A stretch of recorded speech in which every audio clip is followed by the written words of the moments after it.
membawakan legenda Batu Raden. Alkisah pada zaman dahulu ada seorang pemuda yang tampan bernama Suta. Untuk menghidupi dirinya, Suta bekerja sebagai seorang kacung di Kadipaten Kutaliman, Banyumas, Jawa Tengah. Tugasnya adalah merawat sekaligus membersihkan kandang kuda milik Adipati Kutaliman. Oleh karena dia adalah seorang yang baik dan jujur, maka selama bekerja, dia tidak pernah mendapatkan masalah yang berarti. Suatu ketika, selepas bekerja mengurus kuda-kuda milik Adipati Kutaliman, Suta memutuskan berkeliling mencari suasana baru.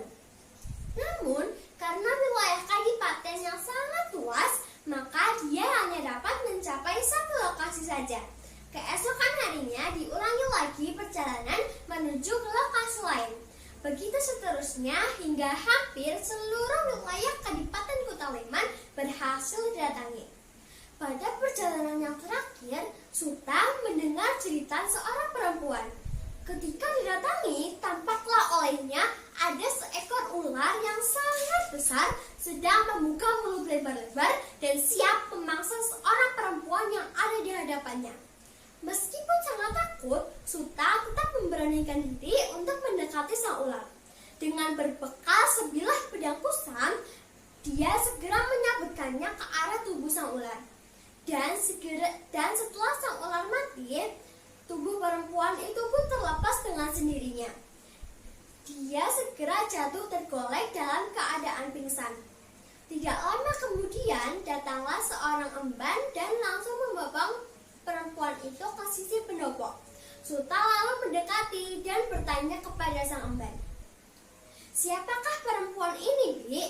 "Dia adalah putri dari Adipati Kutaliman," jawab emban singkat. Mendengar penjelasan singkat itu, Suta menjadi terkejut karena perempuan yang telah ia tolong ternyata adalah anak dari majikannya sendiri. Selama ini dia hanya mendengar bahwa sang adipati memiliki seorang putri yang cantik jelita, tetapi dia sendiri belum pernah bertemu atau melihatnya.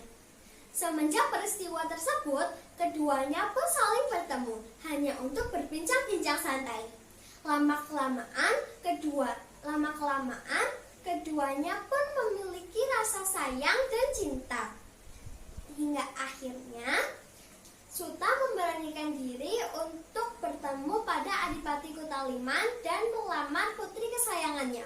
Sang adipati yang telah mendengar kabar tentang kedekatan sang putri dengan si pengurus kuda tentu saja menjadi terkejut. Dia tidak menyangka bahwa kedekatan itu ternyata bukan hanya sebatas teman. Maka setelah Suta selesai mengutarakan niat, dengan sangat marah sang adipati berkata, "Kau ini hanya seorang kacung, tidak pantas bila disandingkan dengan putriku. Pengawal, tangkap orang ini dan masukkan dia ke dalam penjara." Sang putri yang mendengarkan percakapan ayahanda dengan Suta dari balik tirai tentu menjadi sedih. Dia tidak menyangka bahwa ayahanda akan sangat marah terhadap Suta hingga memasukkannya ke dalam penjara bawah tanah. Padahal penjara itu hanya dikhususkan untuk orang-orang yang melakukan kejahatan luar biasa, sehingga sering tidak diberikan makanan dan minuman. Agar sang kekasih dapat segera keluar dari penjara, pada malam harinya sang putri meminta bantuan kepada emban kepercayaannya untuk membebaskan Suta dari penjara. Sementara itu, sang putri bersama kudanya menunggu di salah satu tempat yang jarang didatangi orang. Singkat cerita, sang emban pun langsung melakukan tugasnya dengan mengelabui penjaga penjara. Tetapi setelah berhasil membuka pintu sel, dia mendapati Suta tengah berbaring lemah dalam kondisi menggigil karena kekurangan pasokan makanan dan minuman. Sang emban yang membawa sedikit persediaan makanan segera memberinya makanan dan minuman agar tubuhnya kuat kembali. Selain itu, emban juga memberikannya pakaian agar setelah keluar dari penjara dapat langsung membaur dengan penduduk.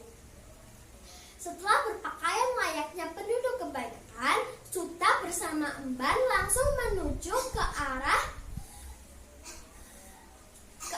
tempat yang sudah disesuaikan dengan sang putri.